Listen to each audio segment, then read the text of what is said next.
Hello, everybody, and welcome to Riftbound Ramblings. I'm your host, Barrett, and today is very late on October 6, 2025, Monday. And as promised, they gave us more information on the regional qualifier being held in Houston. And yes, if you've been paying attention today, that regional and all of the competitive slots for it sold out in 30 minutes, which just shows the excitement for the event, and that's really cool. We are still going to dive in, though, on all the information they gave us about it, which includes not just the event, a future event that will be for the next regional qualifier, more organized play stuff as we lead into the release and post release of the first set of Origins, and then another cool thing they gave us last Friday that I've got to help cover. So without further ado, we're going to dive in. So, yes, the event sold out immediately in about 30 minutes. They confirmed there was going to be 1,024 players in the event, which is double the size of the Chinese regionals, of course. And there were three different types of things that you could buy to attend said event. The competitor premium pass, which is $300, that one sold out first, surprisingly. The competitor pass for this is a regular ticket for $75, and yes, you can still go on the website and get on the wait list if you'd like. I assume if you don't make it, they just refund your money. And then you can still go and buy the spectator pass, which gets you access to the event hall. And the little pricing guide over here on the left, like we said, spectator badge also gives you a side event voucher, which does have monetary value. The competitor badge still gives you the promo for the misfortune that we kind of talked about, two side event vouchers, as well as entry to the main event. And then the premium competitor badge, which costs $300, gives you access to the event, an entire Origins booster box, which is crazy nice for this the value of making up for this $300. Four side event vouchers, which are worth something because they have to pay money to play in the side events, and then a framed 2x2 Riftbound card back sheet, which is really cool. There's a small little expert. There's also this Misfortune mat behind here, which they didn't say is here, but if you get a mat as well, then yeah, I mean the value looks really good.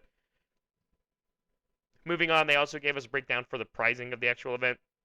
And the reason why this matters is because they told us there was going to be cash, and now we know exactly what the numbers are going to be. Of course, you still get access to the Champion Alt Art Misfortune Buccaneer and the playmat, as well as the top 8 version of it if you get those respective slots.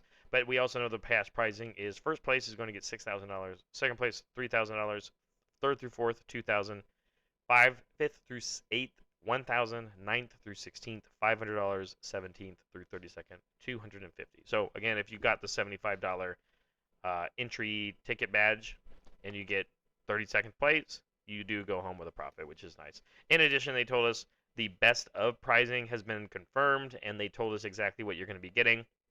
Each deck running one of the 16 champion legends from Riftbound Origins or the Proving Grounds with the highest win rate will receive a unique reward, a holographic metal champion legend card with 3D elements that bring the legend to life, and they are tournament legal. For example, if you don't win at all, but you are the Yasuo player with the best win rate, you're going to go home with a holographic metallic Yasuo card. So, really cool.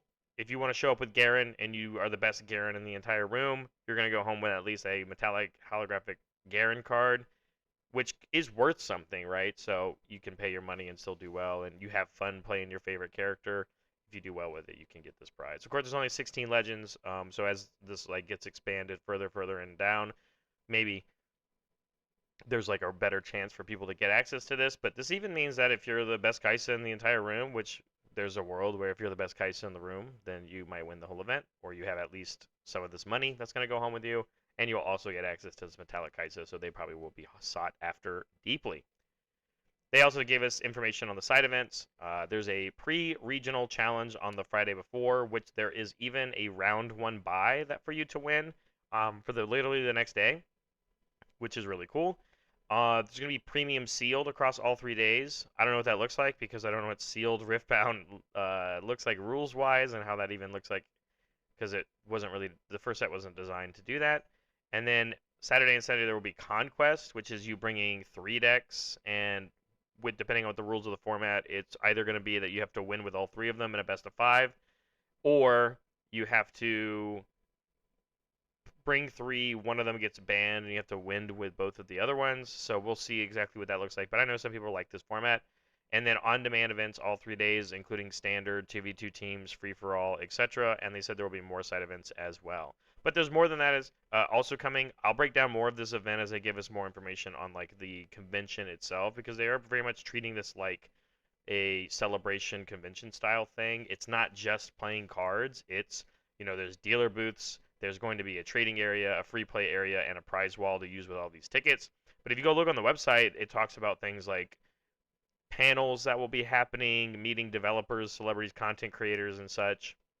So they very much are trying to make this a big go-to thing. They have information about people that want to cosplay. So there's a lot going on this weekend, and it's not just necessarily playing with cards. So the side events is just like a way to say that, but there is more going on in the weekend. That being said, they gave us information also on the judge program. Essentially, on November 11th, you'll be able to apply to the judge program that will be on social medias. You're going to have to answer 10 to 15 rules questions, and they'll give you automatic feedback. 7 to 10 days, you'll figure out if you're going to be accepted to the judge program. If you are accepted, you'll be in a Discord server managed by UVS Games where you'll be able to be promoted to higher levels of judge by owning points every time you adjudicate games and events. And then, of course, after your first event that you judge, you will get sent this Heimerdinger Judge Stamped Inventor promo, which is really cool. It's good to already start this program up and give people an incentive and reward to do this, as well as just being a part of the event and being a part of the team. What's next? They told us confirmation on where and when the next regional qualifier is going to be, and it's going to take place in Europe, which is a lot of different countries, and it will be in February of 2026, which seems really far away, of course, but it makes sense because traveling during the holiday seasons is rough, and so waiting all the way until February is fair.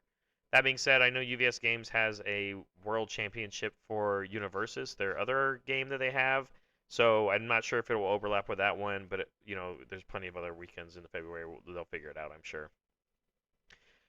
They gave us more information on organized play, especially at the local game store level, and the first one being the Nexus Nights and these prize packs and what's going to include in them. Basically, this functions as your like Friday Night Magic. You can show up and play whatever you want, whether it's 1v1s, 2v2s, and free-for-alls, and you're going to be able to get one of these prize packs that contains one custom art Teemo, the one that says GG Easy. It will also have a alt art rune and these 18 parallel foils as well.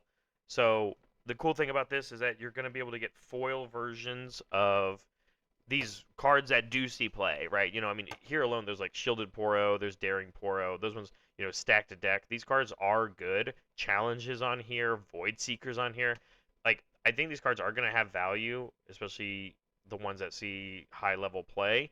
And now you're going to be able to get the foil one, so if you can bling out your decks, it's really cool.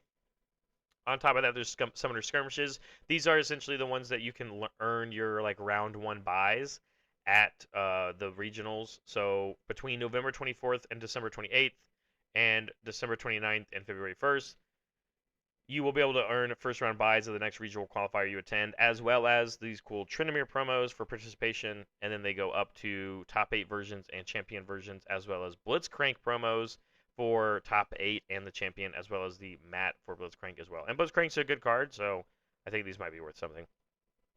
And then they have, last but not least, the release event is coming up for Origins. October 31st is the official launch. And if you go to the release events that will be taking places at LGSs near you, you can get a participation promo prize pack, which is going to include one of the legends that come in the set. And I assume it's some sort of like alternate parallel foil, or it will be like a stamped one or whatnot. And then also one of these 3 champion cards, which is either the Order Victor, the Chaos Jinx, or the Calm Lee Sin, and it has that origin stamp on it as well. So keep an eye out for these, and if you're interested in these cards, then you should try and go get them.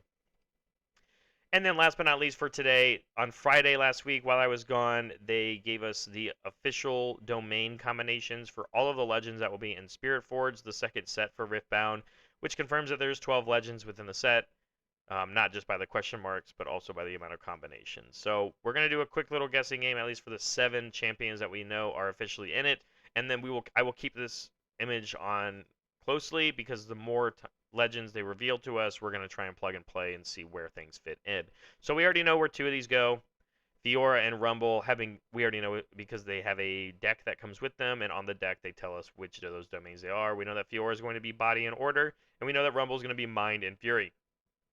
But here's where it gets a little tricky, because we have to start thinking about what the champions do in League of Legends, what they've formerly done in Legends of Runeterra, and which of these domains fit them, not just like thematically, but also like mechanically.